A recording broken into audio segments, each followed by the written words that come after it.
Good morning. Good to have you with us on a Tuesday. I'm Joe Fryer. And I'm Savannah Sellers. We're going to begin, of course, with the latest on those deadly California wildfires. This morning, the National Weather Service issued what's called a particularly dangerous situation red flag warning in the Los Angeles area. Officials say the extremely rare and alarming fire conditions are bolstered by the resurgent Santa Ana winds. More than 8,000 firefighters are now on the front lines, with the National Weather Service calling the situation about as bad as it gets.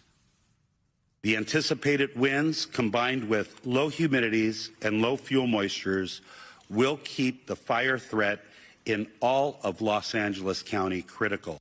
This morning, 13 million people are under red flag warnings, stretching from north of Santa Barbara all the way down to San Diego County. Well, investigators have not determined what caused any of these destructive fires yet. The ATF is now leading a newly formed task force to figure out what started the Palisades fire.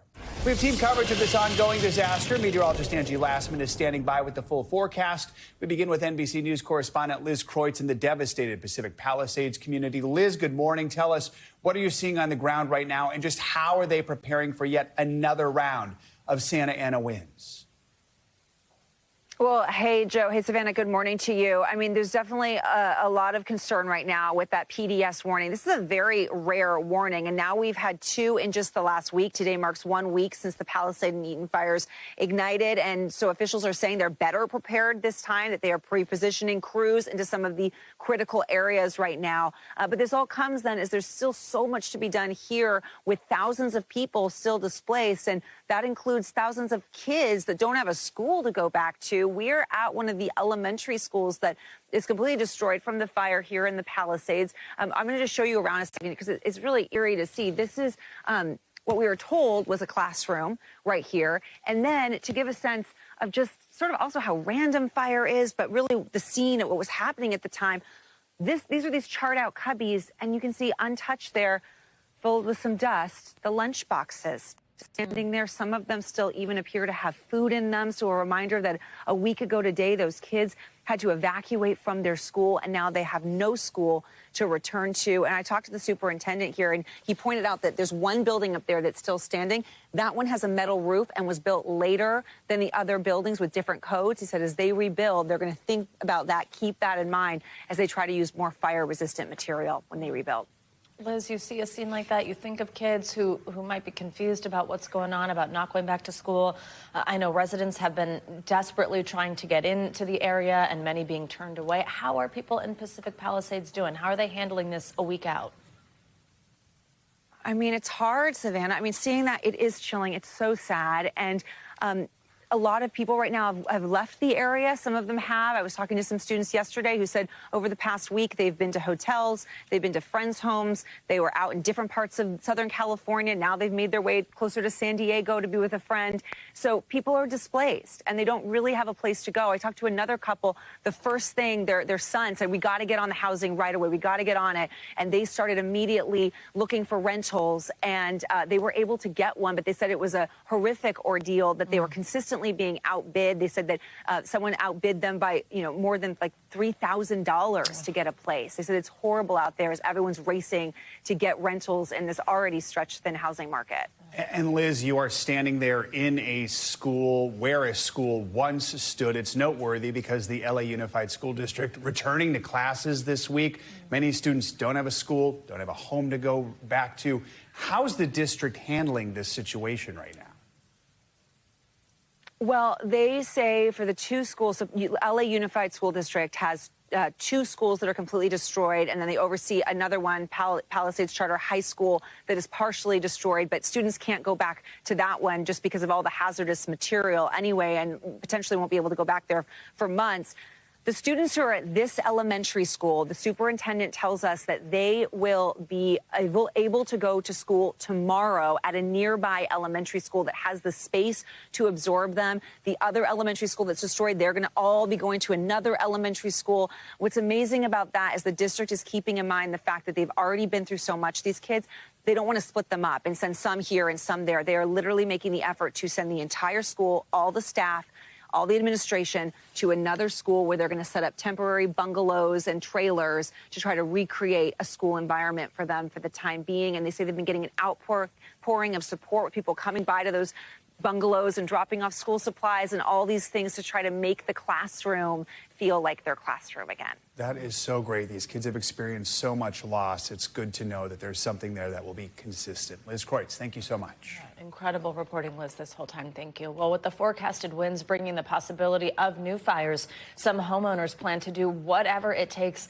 to protect their property. NBC News Now anchor Gotti Schwartz has their stories. For days, so many across Los Angeles faced off against apocalyptic wildfires. Some homeowners defying the evacuation orders, choosing to protect their properties amid the hellscape. We need a water drop. We need a water drop. Sprinklers, hoses, generators, pumps.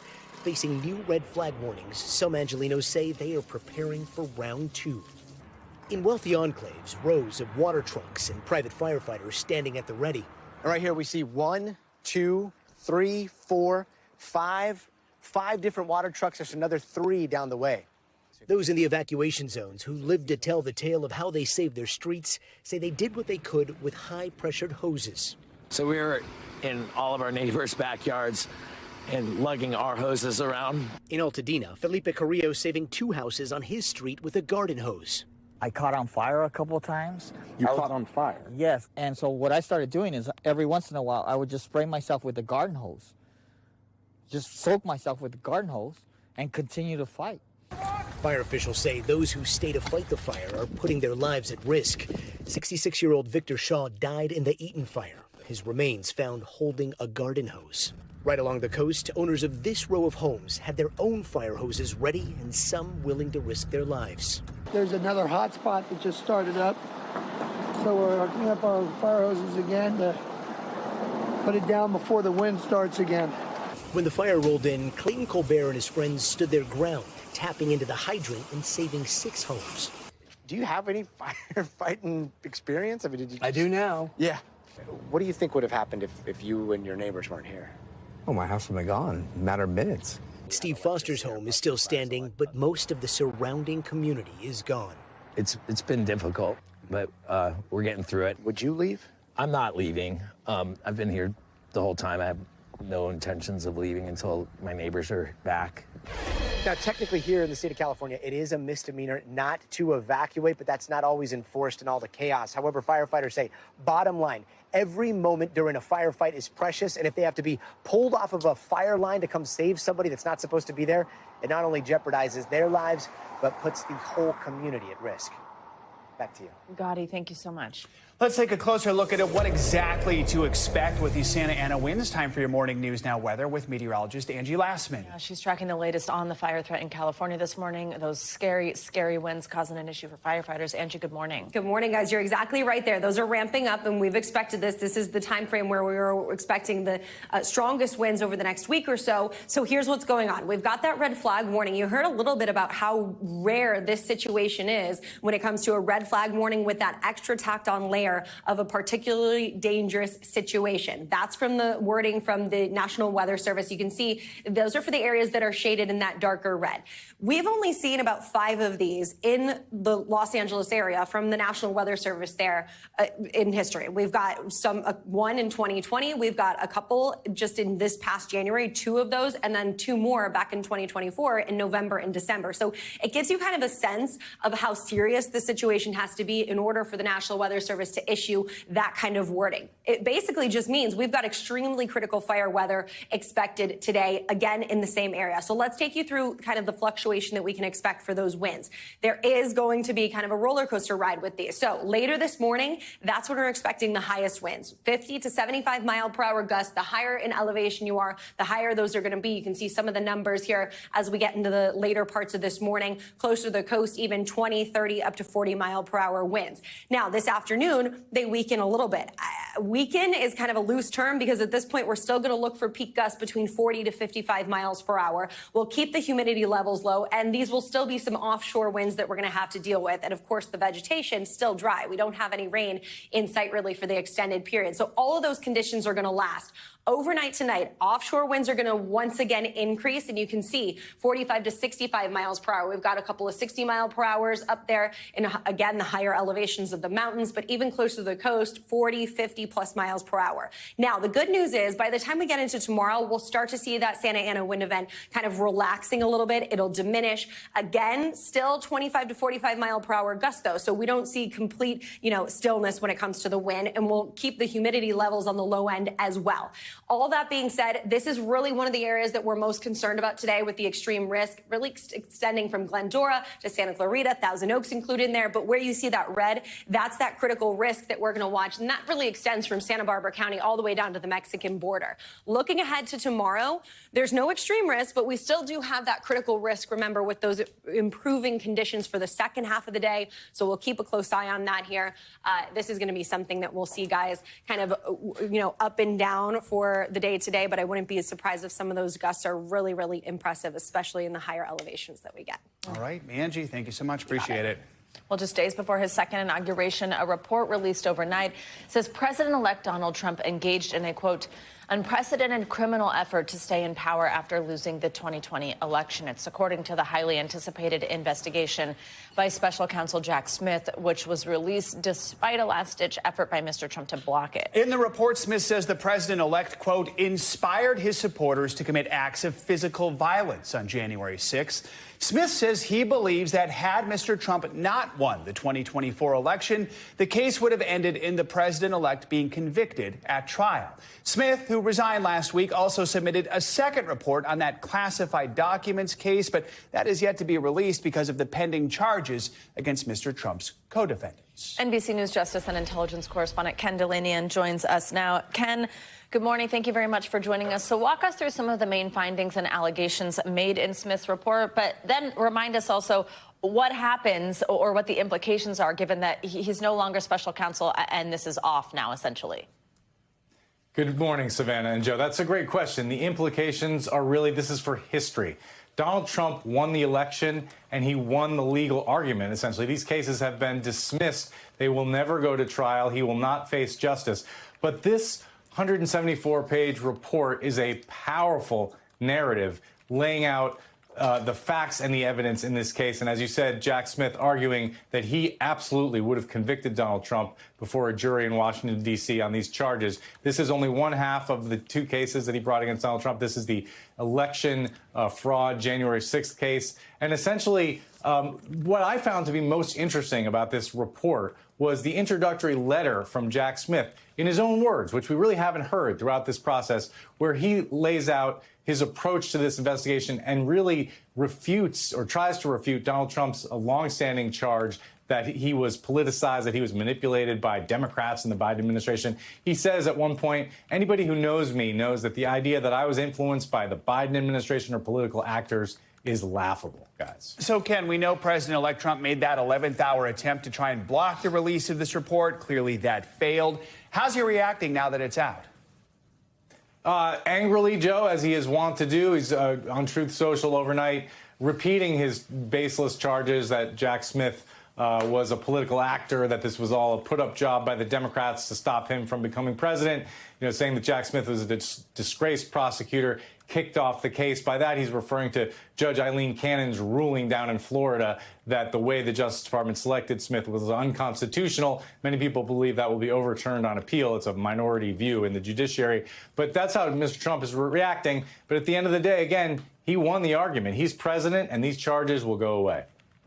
Ken, while we have you, we also do have to ask you, we got another special counsel final report, this one on the case against Hunter Biden, who was facing gun and tax charges.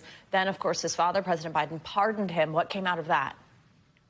So the most interesting thing about this report by special counsel David Weiss, who is a Trump-appointed U.S. attorney who was then appointed by Merrick Garland to be special counsel, was David Weiss's denunciation of President Biden's justification for pardoning his son. Weiss passionately argued that he brought these cases against Hunter Biden based on the facts and the law, that it was not selective prosecution, as Joe Biden argued in his letter outlining the pardon. And Weiss said that by saying that, Biden was really undermining confidence in the judiciary and the legal system, that it was absolutely wrong that he did that. It was unsupported by the charges. He said these cases were fair. He said that Hunter Biden evaded millions of dollars in taxes. He knew he was doing so. He turned down a plea deal. He was facing years in prison. But again, Hunter Biden now pardoned by his father, so those cases are over, and this was the final report. All right, Ken, thank you very much. From the courthouse to Capitol Hill, confirmation hearings for Mr. Trump's cabinet picks are set to get underway later this morning. First up today will be Pete Hegseth, Mr. Trump's controversial choice for defense secretary. He will go before the Senate Armed Services Committee. This comes as we're learning new details about Hegseth's FBI background check. So 3 sources with direct knowledge of the report tell NBC News that it does not contain interviews with key women from his past. That includes ex-wives or that woman who accused him of sexually assaulting her in a California hotel room in 2017. Now, Hegseth was not charged, and he did pay an undisclosed sum to his accuser as part of a settlement agreement in 2023, and he's denied any wrongdoing. Today will kick off several days of hearings with other picks for the Trump cabinet set to face questioning tomorrow and on Thursday. NBC News Capitol Hill correspondent and host of MSNBC's Way Too Early, Ali Vitale, joins us now with a preview. Ali, good morning. No doubt Democrats are going to hammer Hegseth on everything we just mentioned. So set the stage for us. What can we expect on the Hill today in this hearing? This is finally the culmination of weeks of Hegseth shuttling around Capitol Hill for private meetings, now in the public eye. He's going to be testifying just a few hours from now in the first salvo of these confirmation proceedings. Hegseth alone in the spotlight, and certainly he's been filling the oxygen and taking up all the oxygen on Capitol Hill, but this is now going to be the public grilling that many senators have been waiting for. On the Democratic side, there are concerns at this point about the information that they've even been given so far. The FBI background check portion is always a key piece of any confirmation proceeding. Doesn't matter if it's the incoming Trump administration, the incoming Biden administration. This is what happens for cabinet level nominees that are being adjudicated by the Senate. Now senators are saying that they feel they don't have enough information. There are glaring gaps in that FBI background check. That's now probably something that they are going to bring up in these hearings. The fact that there were already concerns about Hegseth's ability to do this job because of allegations that you mentioned, Savannah, of sexual misconduct, sexual abuse, but also abuse of alcohol in various other roles that he's had. That's reporting that NBC News has done. And then misuse of funds at veterans organizations that he's run. All of those are going to be key questions from senators, and we'll be looking specifically at Senator Joni Ernst, a Republican on the committee, who has expressed some skepticism about Hegseth's nomination, but who has also faced a lot of pressure online and from colleagues to get on board with the Republican pick. Ali, let's talk a little bit about what I also mentioned a moment ago, that this background check does not include interviews with his ex-wives or the woman who accused him of sexual assault back in 2017. That's according to sources with direct knowledge of the contents of the report. What do you think about that? Is that normal, given the questions surrounding his nomination? Typically, they would be talking to former spouses in the course of doing investigations like this. But our colleague Sarah Fitzpatrick actually put it to me so plainly yesterday morning when we were talking about this.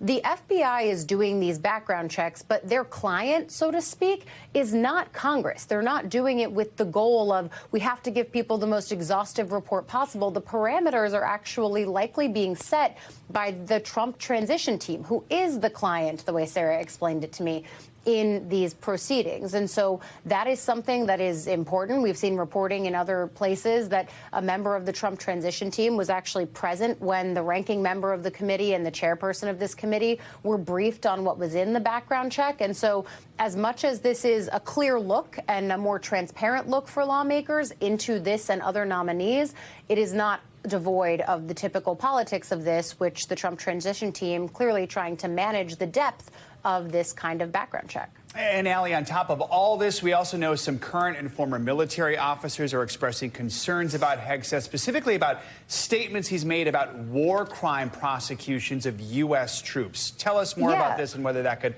play a role in the hearing.